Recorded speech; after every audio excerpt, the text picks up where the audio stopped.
Your holiday is just a click away at escapes.ca.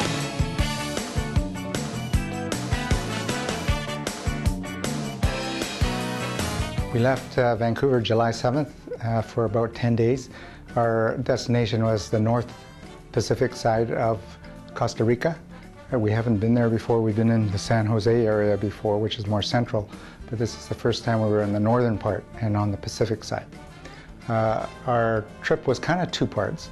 The first part was on the beach on the Pacific coast, Playa Conchal, beautiful beach area. We stayed in the kind of the more higher end part of the Westin, which is the Royal Beach Club. The beach at Costa Rica, none of the beaches I think are private, so they're public beaches. So that's a little different than, let's say, some of the places in Dominican Republic and Mexico.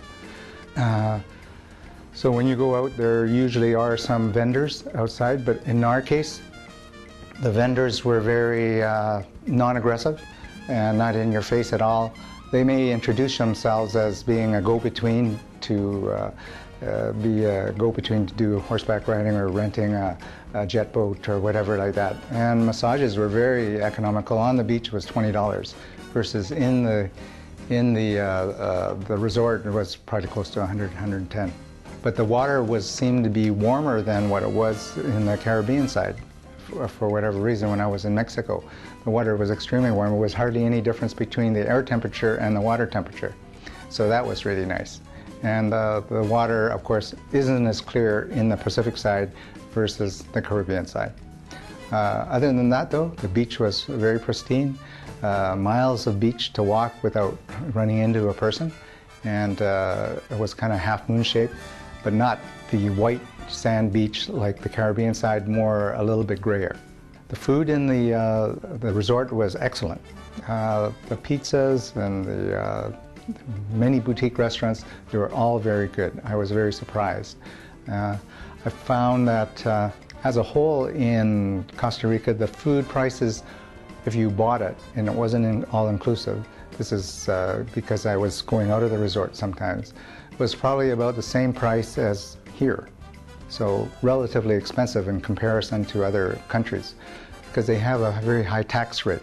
The interesting thing about Costa Rica is they have no standing army, so a lot of their resources that they would use for the army, for funding an army, was going towards education. There's all free university education, so the literacy rate I think is close to 95, 97% in Costa Rica. And also the medical supplies and medical personnel there are very highly trained.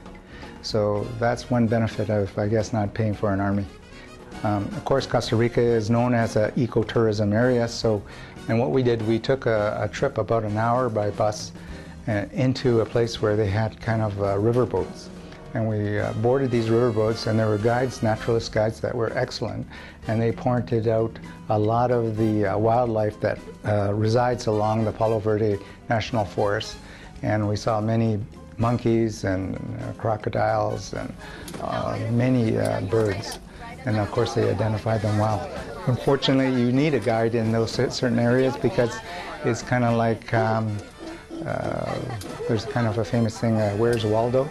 If you heard of that, they have a picture and there's something written into the diagram of the picture and you got to find it. Well, it's very much like that. They say you see a bird there, where? And they actually have to point it out to you because it's very hard and camouflaged within the bush. And so it's very, very handy to have a naturalist. Okay. That's very worthwhile seeing, in fact. It's more of a soft adventure versus the Witches Rock canopy tour is a little bit more adventurous. So depending what you want. Our second half of our trip was a trip to Monteverde. And Monteverde is located on the kind of the mountains between the East Coast and the West Coast. So the Caribbean side is the East Coast, the Pacific side is the West Coast. Okay. And the continental divide, which divides the left or the east and the west of Costa Rica, is the mountain range that goes north to south. And Monteverde basically is situated right on the Continental Divide, so you're in the mountains. So if you look one way, you can see the Caribbean, and you look the other way, on a nice day, you can see the Pacific. And the unique area about this is that it's quite high up, and you're above. When you go from the dry forest, you go through the different ecosystems through the rainforest, and then above the rainforest, they call it a cloud forest. And basically what it is kind of like what it is. The clouds roll in, and it's like a fog that rolls in right over the mountains. So it's a different ecosystem altogether. And this particular area is well known for, of course, the Monteverde National Park. And there's many, many birds that way. The quetzal bird, which is very famous, and the toucans are located there, as well as many of the insects and that, like tarantulas and all that, which occur at night. Now, what is interesting there, again, is that you need a naturalist guide to really spot everything, to get the most out of it. They bring along a spotting scope, so even your binoculars are not strong enough, and they set it up and they can anticipate where the birds are going to be, or they can spot where the bird is and know where to go on the trail to get the best view. And then you can spot it. And it was amazing. Some of the people only had a cellular phone, and they used the cellular phone to take a picture through the telescope, and it came out beautiful. Yeah, it's quite amazing. And we were very lucky because the quetzal bird is very rare, endangered, and we were fortunate to find one. And many other things. And it took us about an hour, maybe 2 hours to go through the walk. They do have a walk at nighttime too. And at that time, nighttime is about 5 in the evening, because being in Costa Rica, the nighttime is always around 5 o'clock, starts 5, 6 o'clock, because you're near the equator. I think you're only about 6 or 7 degrees above the equator. So at that time, of course, the insects start to come out. So it can be very fascinating to walk on the trails and see the bugs starting to come out. Of course, when the bugs come out, the other animals that eat the bugs, they start to come out. So you can do a lot of spotting in the night. Mind you, I wouldn't stray too far off the trails, because it's really rugged territory, and there are probably a lot of nasty things that can bite you. In fact, a lot of the guides were saying, it was really colorful, don't touch it, because more than likely there's something poisonous about it. The other good thing about it, there wasn't many mosquitoes. Being high up, being cooler, I guess the mosquitoes didn't nest, or at that particular time of season. It was already into the rainy season. I think the rainy season starts mid-May, and before that it's quite dry. But it wasn't bad traveling in the rainy season, because everything started to green up. It was a little cooler, and it only tends to rain like a clock between about 2 to 5 o'clock in the afternoon for about an hour or two. But when it does rain, it can rain very hard.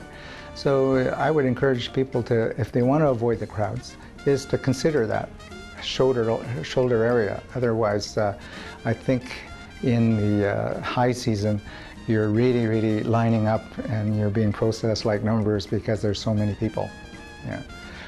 The highlight, of course, was in Monteverde was the zip line. We went through what they call the original canopy tour, and that is a canopy tour, which is a zip line that goes through the trees. So you're going through the foliage, versus a lot of canopy tours are above, or a lot of the zip lines are above the canopy, so you're not going through the trees. So it's a little different feel to it. And we picked this one because it has a very high safety record. Zip lines as a whole in Costa Rica are not regulated by the government. They're self-regulated. So we wanted to make sure that we picked one that had a good safety record. So this particular one had a good safety record, so we went with them. There are other ones too. And there are other ones that are even more extreme. In fact, some that are over 1 kilometer long to go on over big ravines and all that. So, but for our first introductory zip line, we felt very comfortable with that. And what we did, we started out with what they call a Tarzan swing, where you're up on a high platform and they fasten you on with the correct harnesses, and with double lines and all that, and they swing you way out and back and forth, and that was a good introductory to get you loosened up. And then after that, after that everything is very easy. They start you off with, I think, about a zip line that's not very high off the ground, and then you grow taller and taller and taller and longer. And I think all in all we did about 11 zip lines, and it took about 2 hours. Very affordable comparatively to here, let's say, or Whistler. Was only $45 for that, and I think up in North America you'd be paying 90 to 100 or more for that, so it was a bargain that way. And I think horseback riding for 2 hours was only $35 a person, so that's very affordable. So I encourage anyone that wants a little bit of adventure and to see a little bit of the ecosystem of Costa Rica and to see a different slant on things, from the beach to the high mountains. It's a nice blend. Myself, I think if I did it again, I would go the other way. I would go to Monteverde first and be in the mountains and do all the adventure stuff, and then come down and stay in the resort to relax later. It's kind of the same idea of if someone goes to a cruise versus going to Disneyland. You go to the Disneyland first, then the cruise, not the other way around, because it's just too hectic. That's the main reason.